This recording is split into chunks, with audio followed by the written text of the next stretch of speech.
Do you think Villa is haunted? Absolutely. But tonight you belong to me. Well, one time, I guess it was Miss Hagedorn, who was one of the older French teachers. It was my freshman and sophomore year. She was our French teacher, and she thought that she heard somebody run into her room. She thought it was Mrs. Wall's kids because it was after school hours, and she saw them run into her room and hide under her French flag because she had one hanging next to her door. She looked over and she saw an outline of a person underneath of the French flag, but she looked down and there were no feet. In the moonlight,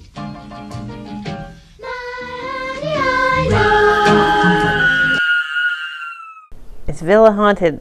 I think without a doubt there are spirits in our building here.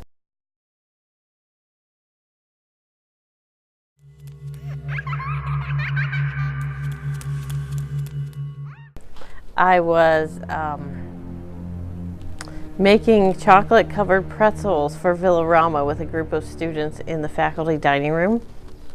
And I was taking them downstairs to the big walk-in refrigerator so they would set up faster. But there was a puddle down by the big walk-in door, and it had been about my third time down there, I guess. And the floor was slippery because it was wet, but I was hurrying and didn't really pay attention.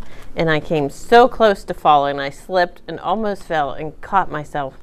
And I promise you, I heard someone laugh out loud at me, like, you know, when you laugh when people fall, because you can't help it, it's funny.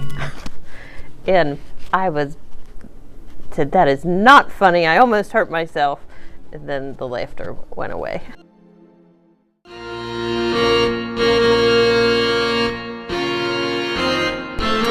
Then, let's see, when back in the days when I was a sister and lived in the guest house over across the way, and I had heard stories about that house when I was in high school here, about how someone died in the house, or it was a young bride who was widowed and she was always waiting for her husband to come back, so she was always a woman in white, a young bride.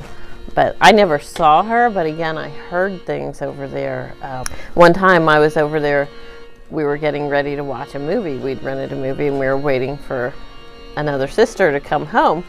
And so I was sitting there with my other friend and we heard someone walk up the steps very distinctly. We couldn't see the steps where we were in the living room, but we both heard it. She's like, oh, that must be Sharon. And she called and no one came down. She's like, okay, I'll go up and get her. And she went upstairs and came back down. She's like, Eileen, she's not up there. She's like, you did hear someone on the steps, didn't you? It's like, yeah, I heard it loud and clear, like someone walking up steps. And we were the only two in the house.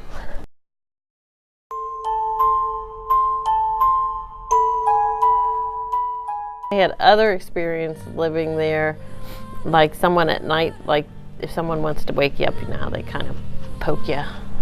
That someone poked me. I was like, what? What's going on? And then I'd fall back asleep and then it happened again. And then I'm like, oh, come on, really? Could you leave me alone so I could go to sleep? And I always talk to them out loud, like they can hear me. I think there's something here.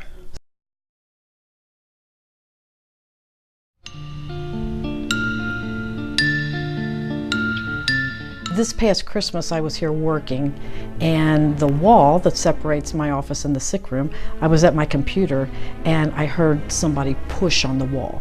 And at first I thought it was just the building settling until the push was obviously a push on the wall. So I got my iPad because I'm always thinking maybe if I see her I can get a picture of her, because it might be Mary Jane, the little girl who's supposedly a ghost. So I went on working, had my iPad at the ready, and I heard footsteps outside my office, just the rat-a-tat-tat of feet walking. So I got up and I opened my door and I went out with my iPad to take a picture, and there was nobody there. That's just one of many. One of my pictures of F. Scott Fitzgerald, when I came in one day, it was over here on the floor. I have heard a vacuum cleaner outside the theater, and I have gone up and the vacuum cleaner has stopped.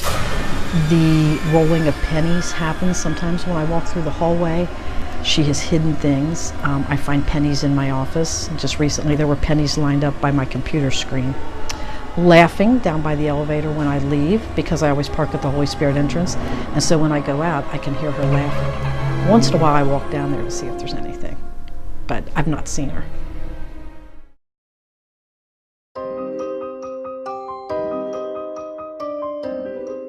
I think the ghost is very friendly, and I think she enjoys being here, and I think she enjoys being around people. And again, I hear laughter. I have never felt anything evil or bad. It's always playing tricks or just so that she lets me know she's here.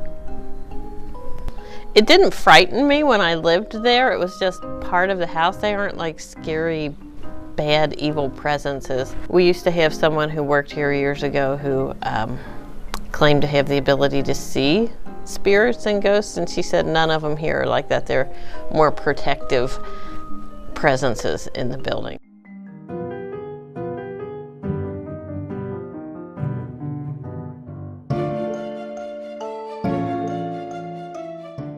They're here. They're watching us.